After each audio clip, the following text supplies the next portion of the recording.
Alright, hello everybody, and welcome to my review of the Survivor Series pay-per-view, November 22nd, 2015. Now, this pay-per-view was a doozy. We'll get to that later.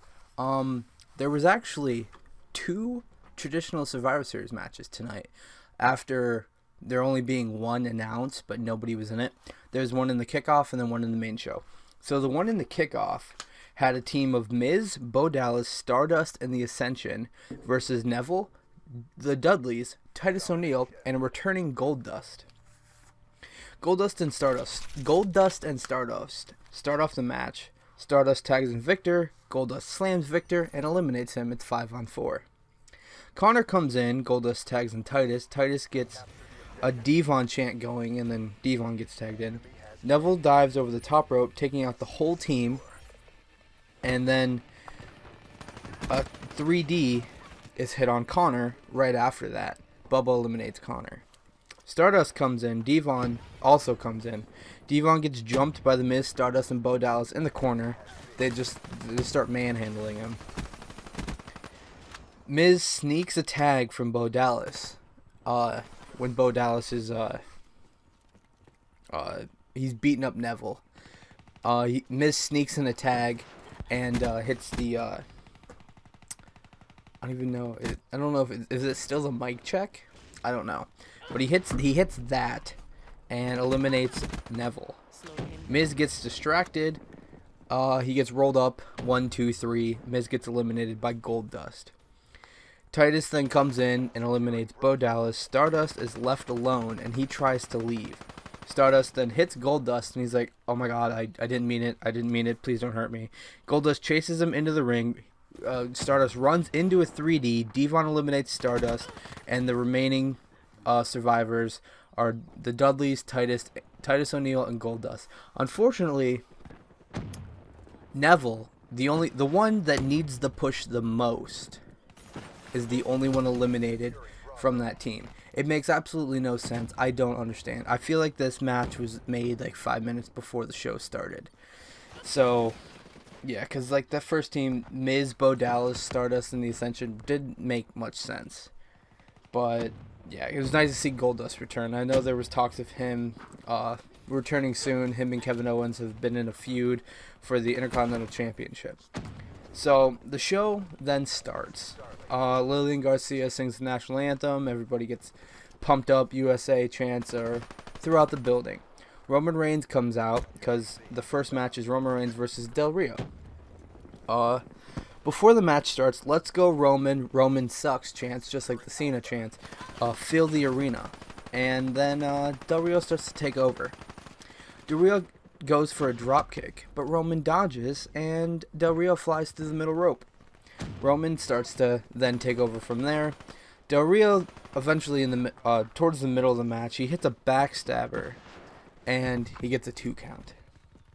Reigns reverses a head kick, the head kick thing that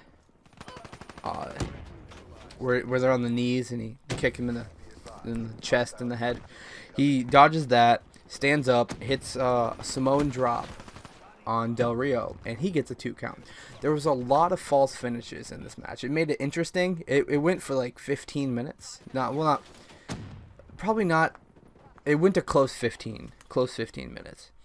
Roman hits a Superman punch, goes for a spear. Del Rio kicks out at 2. Roman then reverses a cross arm breaker that Del Rio had on. He hits a spear. Roman advances to the finals, obviously. Next match, Dean Ambrose versus Kevin Owens. I like how they got the 2 semifinals out of the way, so they had time to rest for the finals. It was a good idea for them. Unlike when Seth Rollins had to face 2 matches, he had to do them back to back. But this match starts off pretty even. They keep getting reversals, Kevin Owens and Dean Ambrose. Owens then soon starts to take over. He goes for a senton. They knock each other on the ground. And then they get up eventually at 6 at the same time. And they start to trade punches, which is what 2 badasses do. Owens goes for a moonsault. Ambrose moves. Dean hits a flying elbow. Owens slams Ambrose off the top rope and gets a 2 count. Owens goes for a pop-up powerbomb. Ambrose reverses with a clothesline. Owens goes for another pop-up powerbomb. Dean reverses with a Hurricane Rana, hits Dirty Deeds, advances to semifinals. So you got Roman Reigns versus Dean Ambrose, which is what I called in my predictions video. The next match was the next 5-on-5 elimination tag match. Now, the first team I did not get right. I got 3 people out of the 5. It was Ryback, the Lucha Dragons, and the Usos.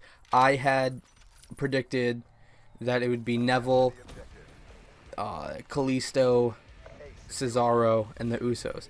But if you follow any sports updaters or anything, you would have known that Cesaro has torn his rotator cuff and has to get surgery on his shoulder.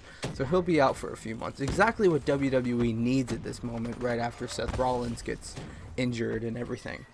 So I only guessed that the Usos and Kalisto would be on that team. The other team I got 100% right. It was New Day, Sheamus, and King Barrett. Jimmy Uso and Xavier Woods start off the match. The Lucha Dragons and the Uso during the match, Sheamus and New Day end up getting thrown out of the ring.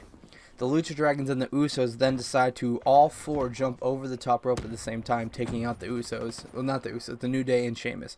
And then Ryback gets up on the top rope for some damn reason. I don't even know why he's in this match. He can't wrestle. I don't really like Ryback that much. But he jumps off the top rope and takes everyone out. Team Heel then everybody gets back in the ring. Team Heel starts to destroy Jay in the corner. They each start kicking in, tagging the next person in, kicking, tagging, kicking, tagging. And then Sin Cara. Sin Cara then gets tagged in. He hits a swanton with the help of Jimmy Uso. He hits a swanton on King Barrett and Kalisto and eliminates King Barrett. Kalisto then gets tagged in. And then nothing exciting happens from that point on. Xavier and Jimmy Uso are in the match. Xavier ends up eliminating Jimmy Uso. Big E spears Sin Cara through the ropes. Sheamus hits a bro kick on Sin Cara and eliminates him. Sheamus and Big E get in an argument because Big E wanted to be the one to eliminate Sin Cara, but Sheamus tagged himself in. Jay hits a splash on Big E and eliminates Big E. Kofi and Xavier decide to escort Big E back to the locker room. So they eliminate themselves because there's no one in the ring. Sheamus then realizes that he has to do it himself. He starts to slap Kalisto around. Ryback then comes in, hits him with a shell shock, and Kalisto, Ryback, and Jay Uso win the match. Sheamus could not pull off being the lone survivor. He couldn't do it. The next match is the Divas Championship, Charlotte versus Paige. Paige took over early, and very easily. She was just dominating. Charlotte then takes over with some chops and a big boot, but Paige regains momentum. Paige goes for a figure 4. Charlotte reverses, puts her on her own figure 4. They continue to roll and reverse the figure 4s until Charlotte ends up rolling out of the ring, but Paige stays in with the figure 4 locked in, and then Paige has to let go before a 5 count. Charlotte slams Paige on the side of the ring, and then Paige reverses the attack from Charlotte and throws her into the ring post. Charlotte hits Paige with a neck breaker in the corner in the ring. Charlotte then hits a spear. Paige stands on top of the barricade a little bit after the spear. Paige is standing on the barricade, yelling to the crowd, "This is her house." Charlotte then gets up on the barricade with her, spears her off onto the ramp. Charlotte throws Paige into the ring, puts her in the figure 8. Paige taps. Charlotte wins. I called this. As much as I love Paige, I knew they weren't going to give her the title just yet. It may happen. It may not. We never know. So The next match was Tyler Breeze versus Dolph Ziggler. The match starts out with Breeze pretty much attacking right from the get-go. He ends up taking the upper hand very quickly. Then for some reason, my WWE network decided to shut off during this match. And then when it came on, Breeze was jumping off the top rope, but as he jumps, he lands into a drop kick from Dolph Ziggler. There ends up being a bunch of pin reversals where they're sitting down and then they just flip-flop back and forth. Breeze hits the Unprettier on Dolph Ziggler. 1, 2, 3. Breeze gets his first pay-per-view match of his career, which obvious. You can't build him up and then just destroy him just like that. The next match was the match the pay-per-view was revolved around, and that was the 25th anniversary of The Undertaker. The Brothers of Destruction versus the Wyatts. Now, I and so many people thought that this match was going to be Bray Wyatt and Braun Strowman. But for some reason, I'll get to that in a second. Kane actually gets his own entrance. Normally he comes out with The Undertaker, but since it was they're celebrating The Undertaker, Kane came out first. He's standing on the ramp. The church bell starts the ring. Kane then puts his hands up, slams down. There's a bunch of fire and pyro come out, and then Undertaker's theme music starts to play. As Undertaker's walking out, there's a casket on the screen with just a slideshow of every version of The Undertaker. And it's probably my favorite Undertaker entrance to date. Undertaker and Kane are in the ring. Eric Rowan then runs in trying to be a hero or something, and he gets double chokeslam and pushed out of the ring. Then Bray Wyatt chooses his team. He tells Braun Strowman to stay on the outside. It's Bray Wyatt and Luke Harper. Don't know why. If he wanted to win, he obviously would have picked Braun Strowman. It's the easiest decision. But he didn't. So Kane and Luke Harper start the match. During the match, Kane tags an Undertaker. Crowd goes wild. He goes for old school. Harper reverses and tags in Bray. Bray gets slammed by the Undertaker. I think it was a hip toss. Then he ends up tagging Harper back in. And Taker hits old school on Luke Harper. Taker then decides to hit a running leg drop on Harper off the ring. Iconic Undertaker. Kane is in the match. Undertaker tags in Kane. Kane gets clotheslined out of the ring, and Braun Strowman decides to try to attack Kane. Kane hits him, and Kane hits him, and Undertaker sees that Braun Strowman is interfering, so he tries to get off. The ref is then occupied with Undertaker, and Braun Strowman throws Kane over the announce table while the ref was turned around, so there's no disqualification. And then the Wyatts eventually get Kane back in the ring and just beat him in the corner. Kane eventually gets Undertaker tagged back in, and Undertaker standing there. He goes for a chokeslam on Luke Harper. Bray Wyatt comes in. He goes for a chokeslam on Bray Wyatt. And then Braun Strowman gets on the apron. He goes for he tries to punch Braun Strowman, but then Luke Harper and Bray Wyatt throw Undertaker out of the ring. He lands on his feet. Undertaker starts beating Braun Strowman. Kane comes over, and they double chokeslam Braun Strowman through the Spanish announce table. Later on in the match, after this chokeslam happens, Bray Wyatt hits his sister Abigail on Undertaker while the ref isn't looking because Luke Harper is the illegal man. And there's a 2 count because Kane breaks up the pin. And then Undertaker sitting down, and then Bray Wyatt and Luke Harper knock down Kane. And Undertaker and Kane are both laying down, and Bray Wyatt and Luke Harper are being weird. Like, Bray Wyatt was crawling upside down like he normally does. Then both Undertaker and Kane sit up, do the badass sit up. They grab the Wyatts. Taker grabs Bray. Kane grabs Luke Harper. Double choke slams. since Luke Harper's the main man. Taker hits a tombstone on Luke Harper. 1, 2, 3. Kane and The Undertaker win. Undertaker wins on his celebration of his 25 years in the business. Kane then gets out of the ring, lets Taker have his moment. Standing ovation. Taker and Kane then walk up the ramp, do their iconic look back and raise their arm. And that was that.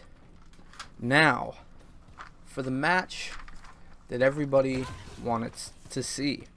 The WWE World Heavyweight Championship Finals. Roman Reigns versus Dean Ambrose. As soon as the bell rings, they just go at it. They start punching the shit out of each other. Dean gets slammed by Roman Reigns.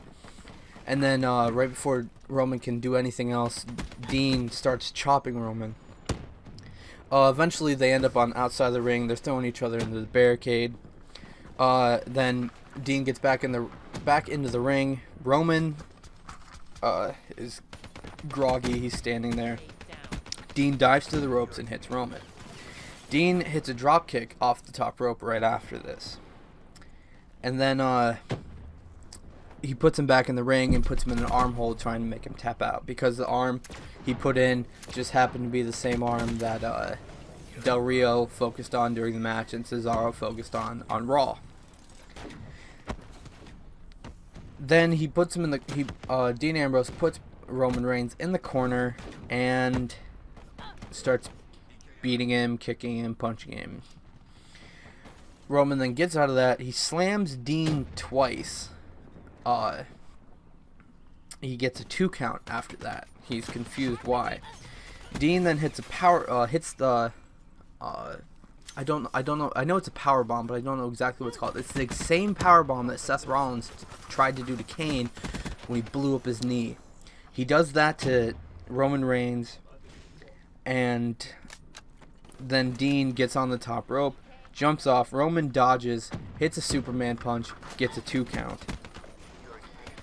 Dean then reverses a second Superman punch, hits Dirty Deeds. Roman goes for the Dirty Deeds. Roman then reverses that and pushes Dean into the ropes. Dean then does that thing where he falls back into the ropes and hits a clothesline on Roman. Roman then, as Dean's taking some time to turn around, Roman then gets up and spears Dean Ambrose and gets a 2 count. Dean then eventually gets up from the spear. He hits a Dirty Deeds on Roman Reigns and he gets a 2 count. They're both laying on the ground and they both sit up next to each other and they start punching each other. Like, I'm here to win. I don't care if you're my brother. We're gonna do this. Roman then hits a spear. 1, 2, 3. Roman Reigns wins the WWE World Heavyweight Championship with no heel turn. I was shocked because it was either Roman wins with a heel turn or Dean Ambrose wins. Those are the only two obvious. Those are the only two things that made sense. Confetti's coming down and everything. Dean Ambrose hugs Roman Reigns and they fist pump. Dean Ambrose walks away.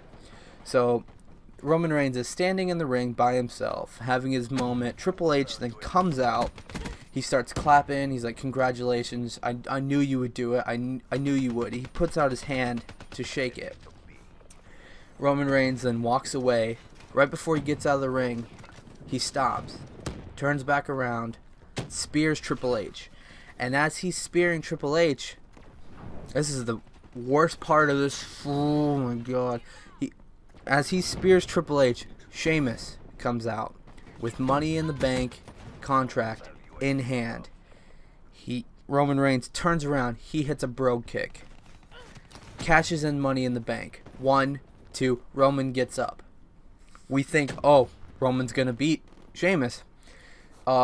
Sheamus goes for a brogue kick. Roman dodges, bounces off the ropes, goes for a spear. Sheamus hits another brogue kick. 1, 2, 3. Sheamus is the new WWE World Heavyweight Champion, and nobody is happy about it. Sheamus and Triple H then hug in the ring, and that is that. End of show. Roman is left in the ring by himself, upset, pissed off, probably as much as we were watching it. I was shocked that he cashed it in. Then I was shocked that they actually gave it to him, because that's not who you want. You don't want to give it to a former champion. You want to give it to somebody new. Dean Ambrose and Roman Reigns was gonna be an amazing feud. You could have made it go all the way to WrestleMania, and then have one of them get the WrestleMania moment. That's the smart thing to do. But no heel turn for either Dean Ambrose or Roman Reigns. Instead, you get a Sheamus that looks stupid coming in, successfully cashing in. That match went from one of the best of the night to an instant, why the fuck are you doing this, Vince? It was, oh my god, it was fucking stupid. I can't wait to see what happens on Raw tomorrow. Roman Reigns, he gets a rematch because he was the champion. So I don't know how long Sheamus is gonna hold the championship for. I'm predicting early Roman Reigns versus Sheamus in a tables match at TLC next month. I hope that's what it is. There hasn't been many tables matches, but I assume that the Dudleys are going to have a table match, so I don't know how much that's going to happen. But I'd love to see a tables match between Roman Reigns and Sheamus for the fucking championship. It shouldn't even be a thing. But yeah, I'm gonna stop here. I'm pissing myself off talking about it. But yeah, tomorrow there will be a Raw review of this is going up on Monday. So tonight's Raw, I will be reviewing. I'm recording this right after the pay-per-view. Pissed off, of course. Shocked, stunned, did not expect any of that to happen. But yeah, thank you guys for liking and commenting and subscribing. We're really close to hitting 130 subscribers. We get so close, but then we drop down, but then we get so close again. If you guys want to see any other kind of video, let me know. I will do my best to give you what you want. Minecraft Story Mode's episode 3 comes out on Tuesday, so Wednesday will be part 1 of episode 3. And yeah, thank you guys so much for watching. My name is Cam Collins Cody, and I will see you guys next time. Toodles.